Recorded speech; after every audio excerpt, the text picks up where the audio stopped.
क्या आप सोच सकते हैं कि आप अपने सपनों को पूरा करने के लिए किसी नए शहर में जाकर रूम लेते हैं?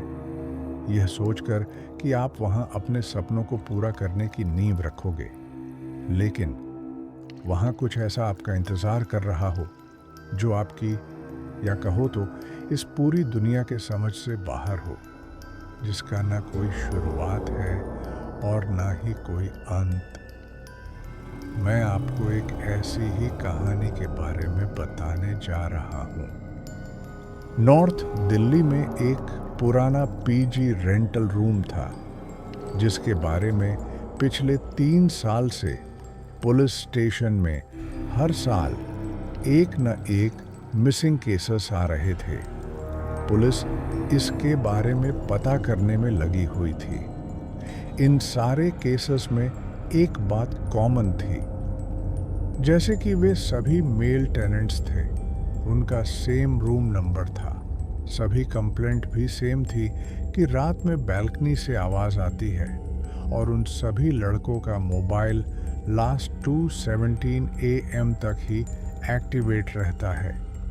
ये सारी बातें बहुत ज़्यादा अजीब थी, पर इन सब का कोई एविडेंस न मिलने के कारण केस को हर बार क्लोज कर दिया जाता था। एक दिन एक लड़का उसी रूम में रहने आया। नाम अमन वर्मा, उम्र 19 साल, एक कॉलेज स्टूडेंट। वह एक लो मिडिल क्लास फैमिली से होने के कारण उसका बजट बहुत कम था। उसने बहुत समय तक अपने लिए रूम ढूंढा, पर दिल्ली जैसे शहर में बजट में रूम ढूंढना थोड़ा मुश्किल से लग रहा था। फिर उसे किसी ने एक बजट के रूम के बारे में बताया, पर वह कमरा वही था जिसके रहस्य के बारे में आज तक पुलिस भी कुछ पता नहीं कर पाई थी। अमन उस रूम में रहने चला गया। रूम लेते समय वहाँ के केयर टेकर ने उसे बस एक लाइन कही कि रात में बालकनी में मत जाना और ना ही बालकनी का दरवाज़ा खुला छोड़ना। अमन को केयर टेकर की बात थोड़ी अजीब तो लगी, पर उसने इस बारे में कुछ ज़्यादा सवाल नहीं किया। उसे लगा कि कहीं मुश्किल से एक रूम मिला है, वह भी हाथ से न चला जाए। उसने उस रूम में शिफ्ट कर लिया। 2 रात तो सब ठीक रहा, लेकिन तीसरी रात जैसे ही अमन सोने गया, उसे लगा कि बालकनी में कोई खड़ा है।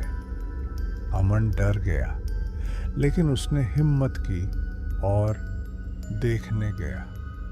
उसने जैसे ही दरवाज़ा खोल, वहाँ कोई भी नहीं था।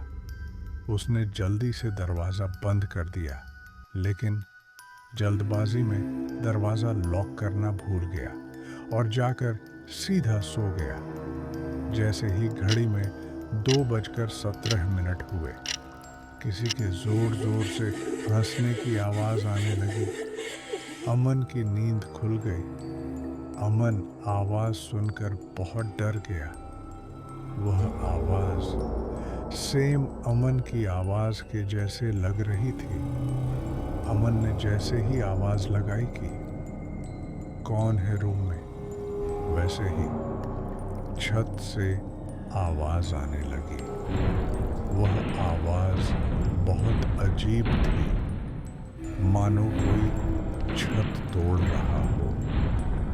अमन डर तो बहुत गया था, पर खुद को शांत करने के लिए उसने खुद को समझाया कि शायद ऊपर वाले रूम के बच्चे मस्ती कर रहे हों, और वह सो गया।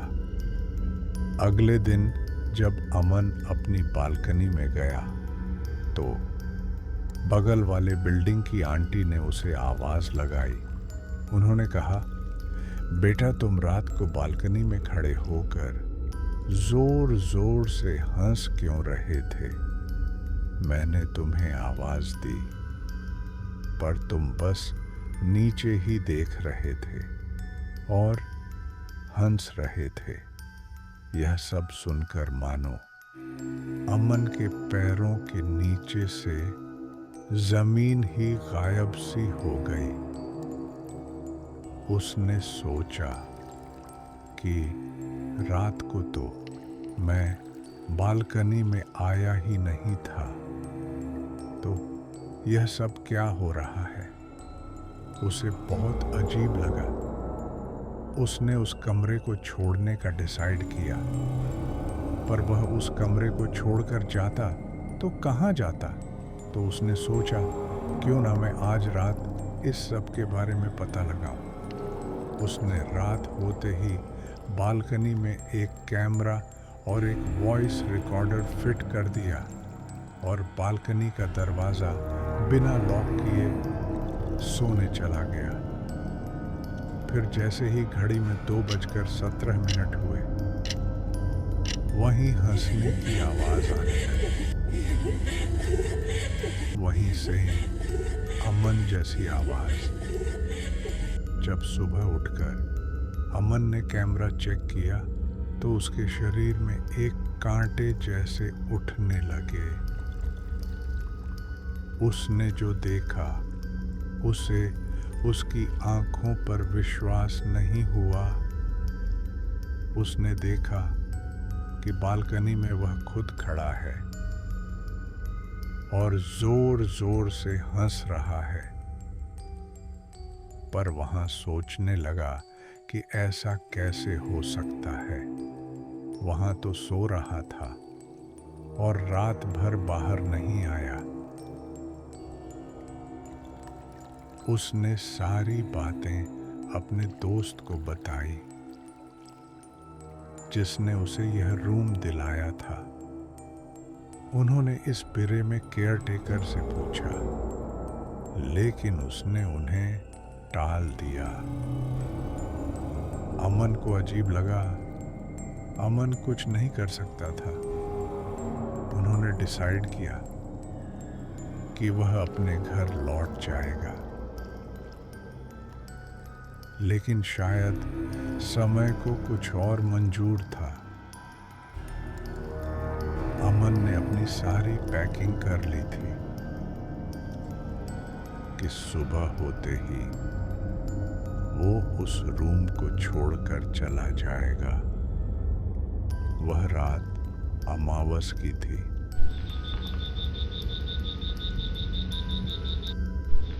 घना अंधेरा, तेज चलती हवा, एक अजीब सी चुप्पी। अमन उस रात सो नहीं पाया। फिर जैसे ही घड़ी में 2:17 हुए, बालकनी से फिर वही हंसने की आवाज आने लगी। अमन ने जैसे ही किसी से हेल्प लेने के लिए अपना फोन उठाया, उसने देखा कि उसका फोन स्विच ऑफ है। तभी उसके सामने एक काला साया आने लगा और उसने अमन के शरीर को अपने बस में कर लिया। अब अमन धीरे धीरे बालकनी की ओर जाने लगा।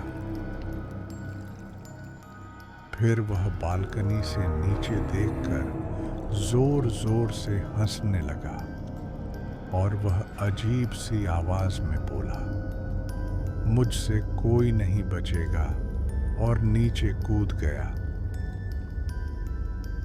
सुबह हुई तो पूरी बिल्डिंग सीज थी। पुलिस के सायरन की आवाज बिल्डिंग में गूंज रही थी। अमन की बॉडी नीचे खून से भरी पड़ी हुई थी। पुलिस बगल वाली उसी आंटी से बात कर रही थी।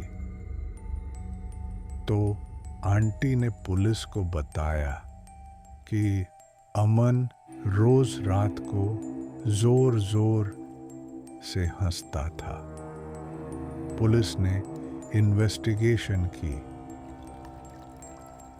पर एक बार फिर उन्हें कोई एविडेंस नहीं मिला।